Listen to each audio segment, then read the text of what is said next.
অন্যদিকে দেশের বেসরকারি এভিয়েশন খাতে কিছুটা স্বস্তির খবরও আছে। বেবিচকের চিঠি অনুযায়ী দেশের অন্যতম শীর্ষস্থানীয় বেসরকারি সংস্থা ইউএস বাংলা এয়ারলাইন্স এবং নতুন আসা এয়ার এস্ট্রার কাছে কোনো বকেয়া নেই। তবে দেশীয় আরেক এয়ারলাইন্স নভো এয়ারের কাছে বেবিচকের পাওনা 25,15,00,000 টাকা, যার বেশিরভাগই মূল বিল এবং ভ্যাট। ঋণের তালিকায় আছে সেই সব এয়ারলাইন্সও যেগুলো এখন আর আকাশে ওড়ে না। এদের মধ্যে একটি হলো ইউনাইটেড এয়ারওয়েজ। 2016 সালের ফেব্রুয়ারিতে এটি অপারেশন বন্ধ করে দেয়। এই বন্ধ হয়ে যাওয়া এয়ারলাইন্সটির দেনা বর্তমানে 391,34,00,000 টাকা, যা 2023 সালের তুলনায় অনেক বেশি। দেনা পরিশোধের জন্য একসময় সংস্থাটি 300 কোটি টাকা সারচার্জ মাপ চেয়ে মূল 55 কোটি টাকা পরিশোধের প্রস্তাব দিলেও অর্থ মন্ত্রণালয় তাতে রাজি হয়নি।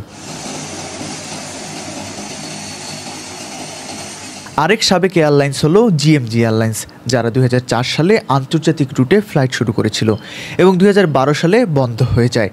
জিএমজির কাছে বেবিচকের পাওনা এখন 411,81,00,000 টাকা। অন্যদিকে 2020 সালের মার্চে করোনার প্রথম ঢেউয়ের সময় ফ্লাইট স্থগিত করা রিজেন্ট এয়ারওয়েজের কাছে বেবিচকের বর্তমান পাওনা 454,61,00,000 টাকা।